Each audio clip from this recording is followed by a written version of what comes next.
નમસ્તે વિદ્યાર્થી મિત્રો, કેમ છો? મજામાં ને? બાળકો, આજે આપણે વ્યાકરણ જોઈશું. તેમાં છે સમાનાર્થી શબ્દો.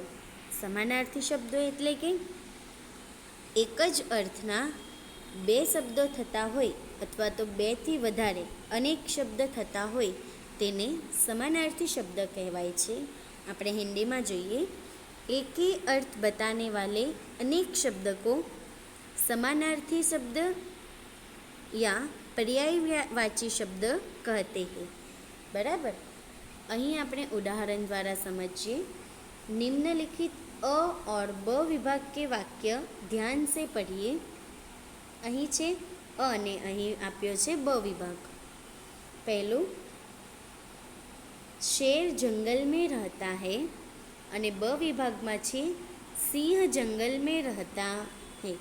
બાળકો જો અહીં જે નીચે લીટી આપ્યું છે તો શેરના નીચે લીટી આપી છે અને આ બાજુ બ વિભાગમાં સિંહના નીચે લીટી આપી છે।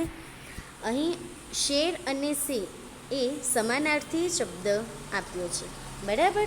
બીજું જોઈએ, અબ હમારા દેશ આઝાદ હૈ। આ બાજુ બ વિભાગમાં જોઈએ, अब हमारा देश स्वतंत्र है।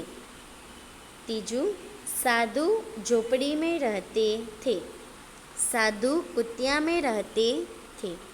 चौथों, क्रिकेट मैच में शक्ति दल की पराजय हुई, क्रिकेट मैच में शक्ति दल की हार हुई। पाँचमों, नभ की ओर देखो અને પાંચમું, आकाश की ओर देखो। छठ्ठू आप्यो छे, यह आम का पेड़ है, यह आम का वृक्ष है। અને છેલ્લું જોઈએ, राजेश मेरा दोस्त है, राजेश मेरा मित्र है। બાળકો, અહીં જે આપણે લીટીવાળા જે શબ્દો હતા તે શબ્દ અ વિભાગમાં અને બ વિભાગમાં અલગ અલગ હતા, પરંતુ જે લીટીવાળા શબ્દો હતા તેના જ સમાનાર્થી એટલે કે પર્યાય શબ્દ બ વિભાગમાં આપણે આપ્યા હતા। અહીં જોઈએ આપણે, उपरयुक्त अ विभाग तथा ब विभाग के हर एक वाक्य में एक एक शब्द रेखांकित किया गया है, उसे समझिए। यहाँ एक में शेर ने सी, बीजामा आज़ाद स्वतंत्र, त्रीजू वाक्यમાં જોઈએ ઝોપડી કુતિયા, ચોથામાં પરાજય હાર, પાંચમામાં નભ આકાશ, છઠ્ઠામાં પેડ વૃક્ષ અને સાતમામાં દોસ્ત મિત્ર। સમાન અર્થ સૂચિત કરતે હૈ એટલે કે આ બધા શબ્દો હતા તે એક સમાન સરખા बतावता હતા। ऐसे शब्द भाषा अभिव्यक्ति में प्रयोजित होते हैं। ऐसे समान अर्थ वाले शब्दों को समानार्थी या पर्यायवाची शब्द कहते हैं। याद रखें, एक ही अर्थ बताने वाले अनेक शब्द भाषा में प्रयुक्त होते हैं। એટલે કે એક જ શબ્દના અર્થ અલગ અલગ હોય છે, અલગ અલગ ભાષામાં અલગ અલગ હોય છે, પરંતુ એક જ શબ્દના બીજો શબ્દ હોય તો તેને આપણે સમાનાર્થી શબ્દ કહીએ છીએ। પછી જોઈએ અહીં આપણે, यहाँ आपकी पाठ्यपुस्तक के तथा कुछ अन्य समानार्थी शब्दों की सूची दी है, उसे ध्यानपूर्वक पढ़कर याद रखें। બાળકો, અહીં મેં એક વખત બોલીશ, તમારે આ નોટબુકમાં લખવાનું રહેશે।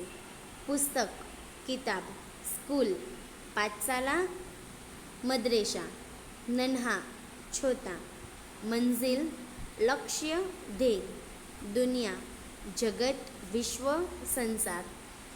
પછી છે ધરતી, પૃથ્વી, ધરા, જમીન, શિક્ષક, અધ્યાપક, સૂરજ, સૂર્ય, રવિ, દિનકર, દોસ્ત, મિત્ર, મૂર્ખ, બેવકૂફ, વન, જંગલ, ફૂલ, પુષ્પ, સિપાહી, સૈનિક, રાહી, મુસાફિર, યાત્રી, કદમ, पैर, पाँव, आँख, नयन, लोचन, प्यारा, प्रिय, स्वतंत्र आज़ाद, शेर सफ़र, सुबह प्रातःकाल, वक्त समय, कुतिया झोपड़ी,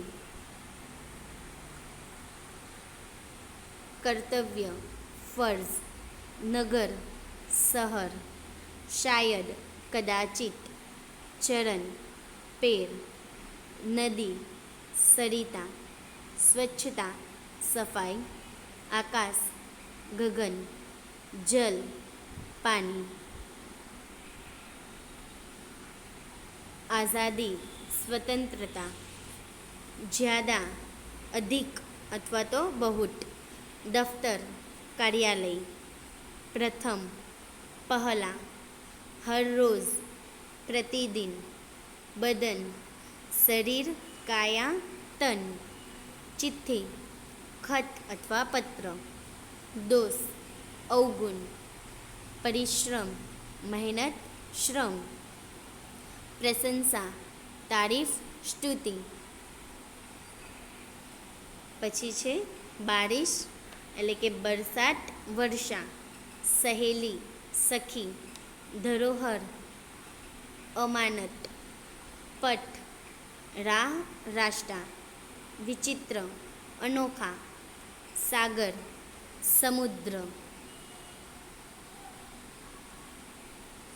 દુઃખ કષ્ટ, આદેશ હુકમ, નિકટ નજદીક, दोष अपराध, किम्मत मूल्य, उपहार भेट, आखिर अंत, मूल्यवान कीमती, उत्साह उमंग जोश, तरु पेड़ वृक्ष, न्यारा निराला, बदबू दुर्गंध, अग्नि आग अगन,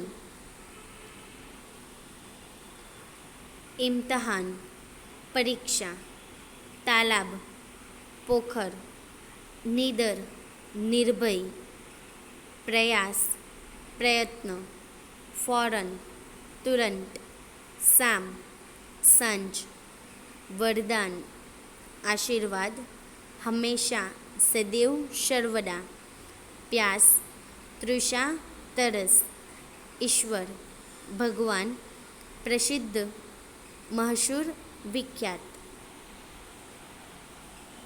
शीश मस्तक, हवा वायु पवन, तट किनारा, पर्वत पहाड़ गिरी, विपत्ति आपत्ति दुख, छात्र विद्यार्थी, बचपन शैशव, समान प्रतिष्ठा आदर, ग्वाला गोप चरवाहा, समीप निकट पास, घोंसला નીડ. બાળકો અહીં આપણે અમુક સમાનાર્થી શબ્દો આપ્યા હતા. તે આપણે પાઠ્યપુસ્તકમાં પણ આવતા હતા અને અમુક બહારના પણ હતા. બરાબર. હવે આપણે સ્વાધ્યાય જોઈએ. प्रश्न नंबर 1, रेखांकित शब्द का समानार्थी शब्द लिखकर वाक्य फिर से लिखिए. पहलू छे युद्ध में कौरवों की पराजय हुई थी. અહીં જવાબ આપ્યો છે હાર. બાળકો અહીં મેં ફક્ત જવાબ લખ્યા છે. તમારે આખું વાક્ય બનાવવાનું છે. યુદ્ધ में कौरवों की हार हुई थी. આ પ્રમાણે. બીજું છે सबरी कुतिया बनाकर रहती थी. तो सबरी झोपड़ी बनाकर रहती थी. આ પ્રમાણે તમારે જવાબ લખવાના નથી. આખા વાક્યમાં ફરીથી વાક્ય બનાવીને જવાબ લખવાનો રહેશે. ત્રીજું, એક યાત્રી સાબરમતી આશ્રમ देखने आया. તો જવાબ આવી રીતના લખાય, એક મુસાફિર સાબરમતી आश्रम देखने आया. चौथों, मेरे पिताजी दफ्तर जा रहे हैं. मेरे पिताजी कार्यालय जा रहे हैं. 5, मैं हर रोज़ मंदिर जाता हूँ. मैं प्रतिदिन मंदिर जाता हूँ. छठ्ठું, नदी के तट पर एक पेड़ था। तो नदी के किनारे एक पेड़ था। सातमું, हमारी परीक्षा नज़दीक आ गई है। हमारी इम्तिहान नज़दीक आ गया है। बराबर। आठમું જોઈએ, अंबाजी प्रसिद्ध यात्रा धाम है। अंबाजी मशहूर यात्रा धाम है। यह गद्दी मुझे उपहार में मिली है। यह गद्दी मुझे भेंट में मिली है। हमेशा सच बोलना चाहिए। सदैव सच बोलना चाहिए। बराबर। હવે આપણે જોઈશું પ્રશ્ન નંબર 2, સમાનાર્થી શબ્દ કી જોડી બનાવીએ। આ પ્રમાણે તમારે નોટબુકમાં લખવાનું છે। પહેલું જલ, અહીં આપણે બ વિભાગમાં તે સમાનાર્થી શબ્દ શોધવાનું અને પછી લખવાનું। તો જલ એટલે પાણી। રાહગીર, રાહગીર એટલે કે મુસાફિર। વિવાહ, વિવાહ એટલે કે શાદી। ચરણ, ચરણ એટલે પેર। સમાધિ, સમાધિ એટલે કે મકબરા। પરાજય, પરાજય એટલે હાર। અને નીડ, નીડ એટલે કે ગોસલા। બરાબર। હવે જોઈએ પ્રશ્ન નંબર 3, इन्हें और क्या कहते हैं छांट कर लिखिए। आसमान, आसमान એટલે આકાશ। બદન, બદન એટલે શરીર। સૂરજ, સૂરજ એટલે સૂર્ય। ફૂલ, ફૂલ એટલે પુષ્પ। પેડ, પેડ એટલે વૃક્ષ। અને ઈશ્વર, ઈશ્વર એટલે કે ભગવાન। બાળકો, અહીં નોટબુકમાં તમારે આ જ પ્રમાણે જોડીને લખવાનું રહેશે। ઉદાહરણ છે આસમાન, આસમાન એટલે કે આકાશ। બાળકો, અહીં જે આપણે સમાનાર્થી શબ્દોની જોડી બનાવીને, તો એ જોડીને હવે આપણે વાક્ય બનાવવાના રહેશે। ઉપરયુક્ત સમાનાર્થી શબ્દ આધારિત વાક્ય બનાવીએ। आसमान, आसमान में काले काले बादल छा गए। तो एनु समानार्थी आकाश थशे। तो आकाशનું वाक्य आ प्रमाणे बनशे, आकाश में काले काले बादल छा गए। बराबर। आ हतुं आपनुं एक वाक्य बन्युं। हवे आपणे बीजुं वाक्य बनावीए।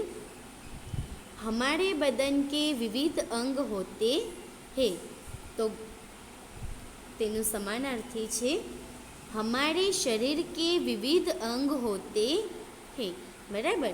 हवे जोईए त्रीजું, सूरज हमें रोशनी देता है। सूरज यानी कि सूर्य, सूर्य हमें रोशनी देता है। ने चौथું, फूल सुंदर होते हैं। पुष्प सुंदर होते हैं।